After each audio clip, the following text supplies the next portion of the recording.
4 দিন হচ্ছে ক্যামেরার সামনে আসি নাই, কারণ ওরকম পরিস্থিতি আমার ছিল না। ইফতারের পরে অনেক বেশি দুর্বল হয়ে যায়, ঘুমাই পড়ি। ইফতারটা কইরা নামাজটা পড়ে আমি আর বসে থাকতে পারি না, আমি একটু শুয়ে পড়ি। মানে এই সিচুয়েশনটার সাথে মোকাবেলা করতে পারতেছিলাম না। আসসালামু আলাইকুম, কেমন আছেন আপনারা? আবার একটি নিউ ব্লগ শুরু করলাম। আর আজকের ব্লগটা রমজান মাসেই প্রথম হাতে সকালবেলা শুরু করলাম। এখন প্রায় 8টা, সাড়ে 8টার মতন বাজে। আর আমি হলো বোরখা করে রেডি হয়ে বের হয়ে গেছি, দেখতেই পাচ্ছেন। তো আমি হলো যাবো একটু হসপিটালে, কারণ হচ্ছে আমার নিজের শরীরটা খুবই খারাপ। মানে আমি হচ্ছে নিজেকে নিজে স্থির করতে পারতেছি না, যার জন্য হচ্ছে আমার মানসিকভাবে প্রবলেম হচ্ছে, এক দুই হচ্ছে শারীরিক প্রবলেম হচ্ছে। তো সব কিছু মিলাই হচ্ছে আজকে যাব ডাক্তারের কাছে। প্লাস ঠান্ডার একটু প্রবলেম আছে, সব মিলাই আর কি। শারীরিক, মানসিক, তারপর আরও অন্যান্য অনেক কিছু মিলায়। এই যাবেন ঢাকা মেডিকেল? ঢাকা মেডিকেল শহীদ মিনার গেট কত? 60 টাকা। দাঁড়ান, লোক আছে একদম। তো রিক্সা তো পেয়ে গেলাম এর মধ্যে। এখন হচ্ছে যাবো, জাস্ট যাইয়া দেখি, ডাক্তার দেখাই, ডাক্তার কি বলে, দেন আপনাদের সঙ্গে শেয়ার করবো আসলে কি হচ্ছে, কি হতে যাচ্ছে আমার সাথে। তো শারীরিক এবং মানসিক ভাবে যেন সুস্থ হতে পারে, সবাই একটু দোয়া করবেন আমার জন্য। আমি আসলে স্থির না, আমি যেন স্থির হতে পারি, আমার যেন স্থিরতা চলে আসে জীবনে, আমার জীবনটা যেন একটু এলোমেলো না থাকে, সব কিছু যেন মানায় গুছিয়ে নিতে পারি সময়ের সাথে সাথে। তো সবাই ভালো থাকবেন, ভিডিওটা দেখবেন আর আমার জন্য দোয়া করবেন।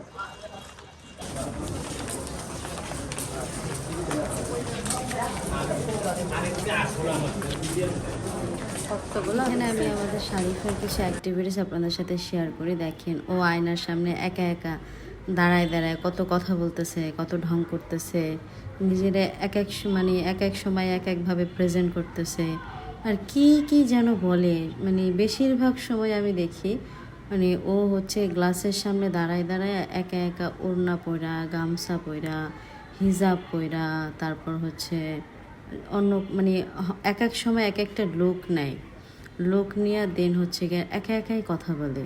মানে কি কি কথা বলে আল্লাহ পাক জানে আর ও জানে। আমি আসলে মানে বাচ্চা কাচ্চা তো অনেক দেখছি, এমন না কখনোই দেখি নাই, কিন্তু হয় না ঘরের ভিতরে একটা দেখা, মানে মেয়ে বাচ্চারা সবসময় মনে হয় এরকমই করে। কার কার বাচ্চা এমন করে একটু কমেন্ট করে জানাবেন। তো হঠাৎ করেই হচ্ছে মার খবর শুনে চলে আসি হসপিটালে। আর হসপিটালে আসার পরে দেখি মার অবস্থা আসলেই অনেক খারাপ। তো সিচুয়েশন খারাপ দেখে ওইখানেই হচ্ছে নেবুলাইজার মেশিন দিয়ে গ্যাস দেওয়া হইলো। আর আমি বাইরে থেকে হচ্ছে মার ইনস্ট্যান্ট যে স্প্রেটা, যেটা দিলে একদম সঙ্গে সঙ্গে বুকের ব্যথা, শ্বাসকষ্ট এগুলো কমে যায়, সেগুলো নিয়ে আসছিলাম সাথে করে, ওগুলো দিলাম। দেওয়ার পরে হচ্ছে মা একটু স্টেবল হয়েছে। হওয়ার পরে হচ্ছে মাকে নিয়ে হইলো এখন বাসায় চলে যাইতেছি। মানে হাসপাতালে যে প্রাথমিক যে চিকিৎসাগুলো নেওয়ার দরকার ছিল, ইনশাল্লাহ সেগুলো নেওয়া হয়ে গেছে। তো সেগুলো আপনাদের সাথে শেয়ার করতে পারি নাই, তার কারণ হচ্ছে অনেক বেশি ব্যস্ত ছিলাম। মাকে নিয়ে হচ্ছে এদিক ওদিক গেছি, তখন আসলে ওই ক্যামেরা ধরার মতো পরিস্থিতি ছিল না, যার জন্য হচ্ছে আপনাদের সাথে শেয়ার করা হয় নাই। আর সেজন্যই হচ্ছে ভয়েস ওভার দিচ্ছি। আর আশেপাশে যাদেরকে দেখতেছেন তারা হচ্ছে সবাই আমার মার কলিগ, সবাই হচ্ছে মাকে আগাই দেওয়ার জন্য আসছে। তো ইনশাল্লাহ দোয়া করবেন যাতে মাকে বাসায় নিয়ে যায় সুস্থ করতে পারি। সুস্থতা আসলে অনেক বেশি প্রয়োজন, কারণ আমাদের লাইফে আসলে মা ছাড়া কে আছে বলেন? আমরা 3টা ভাই বোন, আমাদের লাইফে তো আসলে মা ছাড়া সবারই সব কিছু আছে। আমার বড় ভাইয়ের সন্তান আছে, স্ত্রী আছে, ছোট ভাইয়ের সন্তান আছে, স্ত্রী আছে, সবারই সব কিছু আছে, শুধু আমারই নাই। সো আমি চাই আমার মা আমার মৃত্যুর আগ পর্যন্ত বেঁচে থাকুক আমার সাথে। সো এই জন্য হচ্ছে সবাই দোয়া করবেন যাতে আমার মা আমার সাথে সব সময় থাকতে পারে। আল্লাহ পাক যেন তাকে ওই পর্যন্ত হায়াত দেয়, যে পর্যন্ত হায়াত দিলে সে আমার মানে আমার জীবনের শেষ সময় পর্যন্ত সে আমার পাশে থাকতে পারবে এবং সুস্থভাবে থাকতে পারবে। আল্লাহ যেন তার সুস্থতা দান করে। আসলে আমি বলবো না যে দাও আল্লাহ, আল্লাহ তুমি দান করো শুধু আমার মাকে, তাকে সে যেন সুস্থ থাকতে পারে সব কিছুর বিনিময়ে। তো মা এখন আমার বাসাতেই আছে, আমার বাসাতেই থাকতেছে। কারণ হচ্ছে আমি নিজেই বলতে পারেন একরকম অসুস্থ আর কি। সো মা হলো এখন, মাকে দিয়ে আসতে যাচ্ছি ভাবির বাসায়। মা এখন একা একা যাওয়াটা রিস্ক মনে হইলো, এই জন্য হচ্ছে আমি সাথে করে নিয়ে যাচ্ছি আর কি, যাতে আমার নিজের স্যাটিসফ্যাকশনের জায়গা আসলে। তো সবাই সাথে থাকবেন, ভিডিওটা দেখবেন। ভালো লাগলে অবশ্যই অবশ্যই আমাদের সবার জন্য দোয়া করবেন। আর আমার ঘরটা এখন রং করাই ফেলবো, যেহেতু হচ্ছে গিয়া আমার বাড়িওয়ালি বলছিল দেয়ালটা শুকালে ঠিক রং করে দিবে। দেয়ালটা আলহামদুলিল্লাহ শুকাই গেছে, এখন রং করার পালা, করে ফেলবো। আর হচ্ছে ঘরের ভিতরে আসলাম জানালাগুলো লাগাই দেওয়ার জন্য। তো আসলাম হইলো এই যে এখানে ডাব নিতে মার জন্য, মা যেহেতু অসুস্থ ডাব খেলে ভালো লাগবে। আর এই যে 4টা ডাব হলো নিয়ে নিছি। এই যাবেন নবাবগঞ্জ। বাসায় এসে পড়লাম, বাসায় আসার পর হচ্ছে যে পার্সেল রেডি করলাম। এখানে হচ্ছে 1টা 2টা 3টা যাচ্ছে এক জায়গায়, আর এক জায়গায় হলো 1টা যাচ্ছে। তো এই 4টা পার্সেল হলে আজকে যাবে ইনশাল্লাহ। মানে একই ঠিকানায় হচ্ছে 4টা, আর এক ঠিকানায় হচ্ছে 1টা।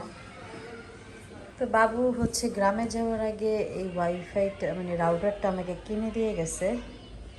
হ্যাঁ, এই রাউটারটা আমাকে কিনে দিয়ে গেছে। তো এই রাউটারটা আসলে কীরকম, যারা হচ্ছে এই রাউটার ইউজ করেন তারা আমাকে একটু জানাবেন, আমার এটা সম্বন্ধে কোনো ধারণা নেই। না, আমি তো আসলে এই রাউটার সম্পর্কে কিছু বুঝি না, বাবু ভালো বোঝে, তো ওরে দিয়েই এই জন্য কিনাইছি। তো আজকে হলো ইনশাল্লাহ বাসার মধ্যে ওয়াইফাই লাইন লাগাবো। এই 1 মাস হচ্ছে ডাটা দিয়ে চলছে, কারণ রাউটার কেনার মতন টাকা ছিল না আর কি। টাকা তো ছিলই, মানে হয় না যে এক্সট্রা খরচ করার জন্য টাকা, সেটা ছিল না। তো এই জন্য হচ্ছে এখন আর কি কেনা হয়েছে, এতদিন টাকা দিয়ে চলছে। এই যে এইখানে হলো চিড়া মিঠাই, এগুলো হলো মা রাইখে গেছে, মা সকালবেলা নাস্তা করছে। চিড়া মিঠাই খাই ওষুধ খাইছে আর কি। আসসালামু আলাইকুম, কেমন আছেন আপনারা? তো আজকে হলো প্রায় 4 দিন পরে ক্যামেরার সামনে আসলাম। 4 দিন হচ্ছে ক্যামেরার সামনে আসি নাই, কারণ ওইরকম পরিস্থিতি আমার ছিল না। আর যে ভিডিওর শুরুটা আপনারা দেখছেন, এই ভিডিওর শুরুটা আরও 4 দিন আগে করা হয়েছে। 4 দিন আগে যখন হসপিটালে গেছিলাম নিজের জন্য আসলে, তখন হচ্ছে ক্যামেরাটা অন করা হয়েছিল, তখন আপনাদের সাথে কথা বলছিলাম।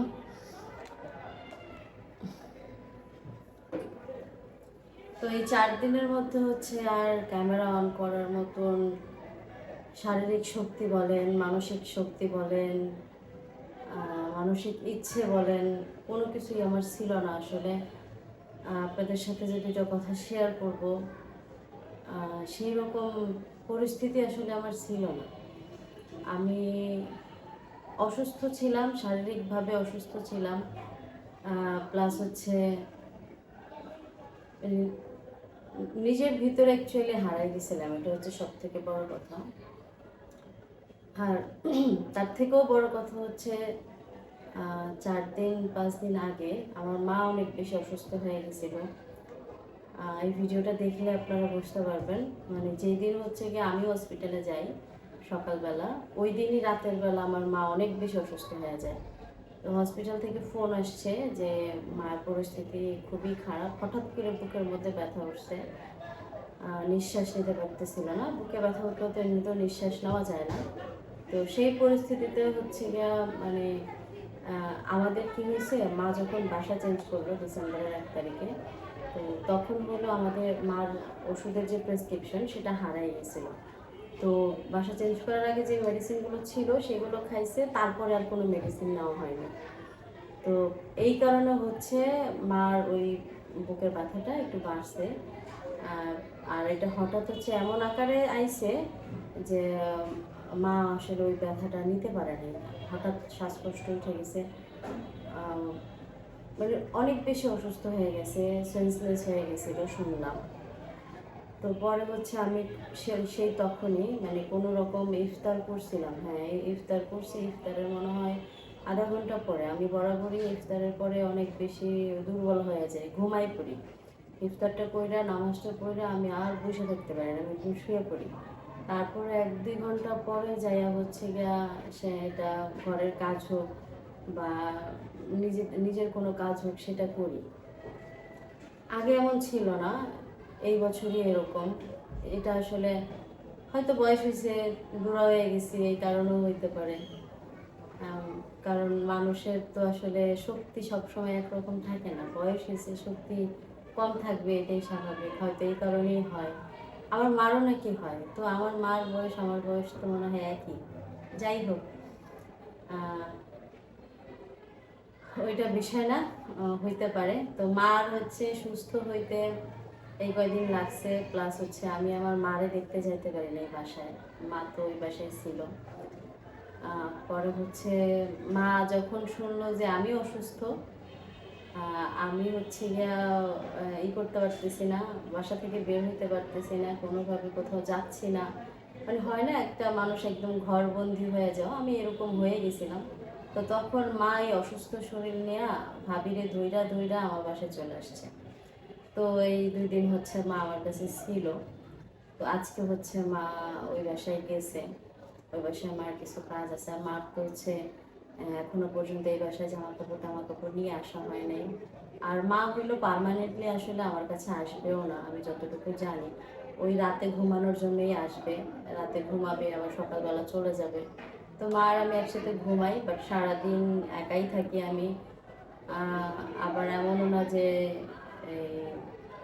আমি সারাদিন একা একা এই বাসার মধ্যে থাকি, ওই বাসায় যাই যখন বোরিং ফিল হয় ওইখানে যাই, আবার যখন ভালো ওইখানে ভালো না লাগে আবার এখানে আসি, এভাবেই চলতেছে আসলে। আর এইভাবেই তো চলবে, এইভাবেই চলার।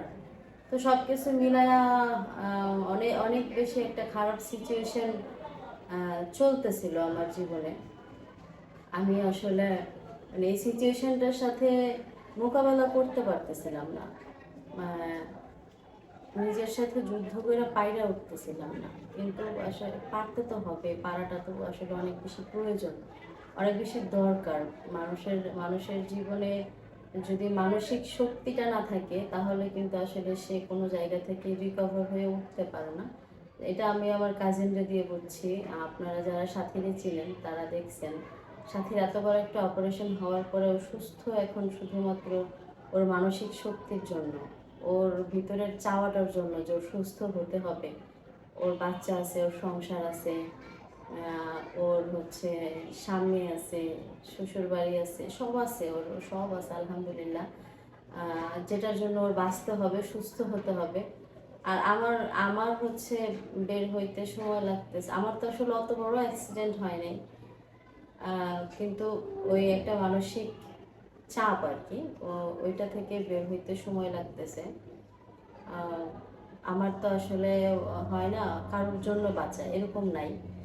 একজন মানুষ আছে আমার জীবনে যার জন্য আমি বাঁচি, যার জন্য আমি নিঃশ্বাস নিই, যার জন্য আমি ভাবি, সে হচ্ছে আমার মা।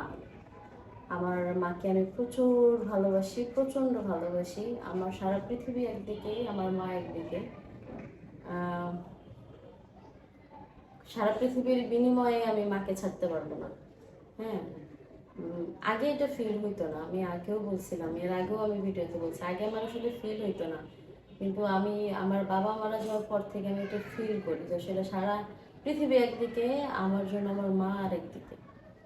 সো তার জন্য বাঁচি, তার জন্য আমার বাঁচতে হবে, তার জন্য ঘুরে দাঁড়াইতে হবে। কারণ সে যখন দেখলো যে আমি অসুস্থ, সে অনেক ভাঙে পড়ছে, সত্যি কথা। আমার কাছে মনে হইতেছিল যে সে মানসিকভাবে শেষ হয়ে যাচ্ছে আমার মা। তো তখন হইল আমি নিজেরে হচ্ছে গিয়া অনেক বেশি মোটিভেট করলাম যে না শারমিন, ভালো থাকতে হবে, ভালোভাবে বাঁচতে হবে, নিজেকে গুছাইতে হবে, সব কিছু ঠিকঠাক রাখতে হবে, কারণ আম, আমার মা আছে। কারণ আমি আমি যদি এলোমেলো হয়ে যাই, আমার আগে আমার মা এলোমেলো হয়ে যাবে। সে আমার মা হচ্ছে আমার বোনরে ফোন করে বলছে, বাবুর বউরে আর কি, মিমরে ফোন করে বলছে আমি আমি নাকি হচ্ছে মানে তার, সে যেরকম আমাকে দেখে আমি নাকি সেরকম নাই, আমি নাকি অন্যরকম হয়ে গেছি। তো মিম আমাকে ফোন দিছে, কি রে কি হয়েছে, কি হ্যান ত্যান, ভিডিও দিচ্ছিস না, এটা করছিস না, ওটা করছিস না, কি সমস্যা। তো সব কিছুর পরে আমার মনে হয়েছে যে আসলে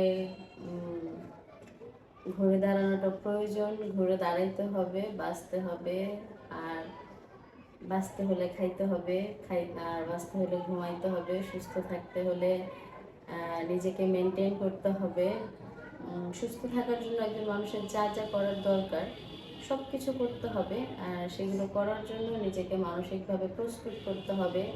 তো সবাই দোয়া করবেন আসলে যেন ওই জায়গাটা থেকে নিজেকে ওইভাবে গুছিয়ে নিতে পারি। অনেক কিছুই বলতে চাই না, বাট চলে আসে, আবার অনেক কিছুই চলে আসে যেটা বলাটা আসলে শোভনীয় না। হ্যাঁ, সো কেউ ওই বিষয়টা মাথায় রাখবেন না, একটু ক্ষমা সুন্দর দৃষ্টিতে দেখবেন। মানুষ তো আসলে আমরা, একজন মানুষ যদি ঘরে একটা বিড়ালও পোষে না, ওই বিড়ালটার জন্য মায়া লাগে। সো ওই বিড়ালটা যখন হঠাৎ মারা যায়, ওই বিড়ালটার জন্য অনেক কান্না করে। কিছু কিছু আবেগপ্রবণ মানুষ আছে, তারা তো খাওয়া দাওয়াও বন্ধ করে দেয়।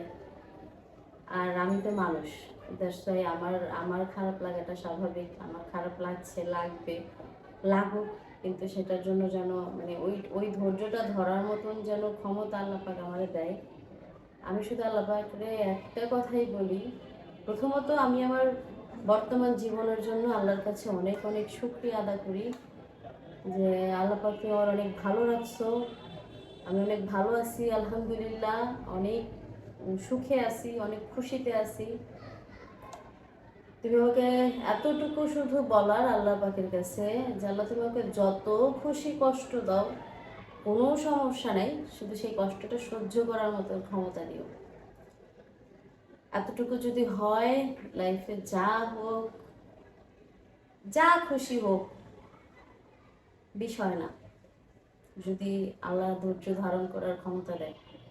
আল্লাহর কাছে শুধু একটা কথা বলবো যে আল্লাহ তুমি আমাকে ধৈর্য ধরার মতন ক্ষমতা দাও, আমাকে বেঁচে থাকার তৌফিক দাও, আমাকে ভালো থাকার মতন ধৈর্য শক্তি দাও।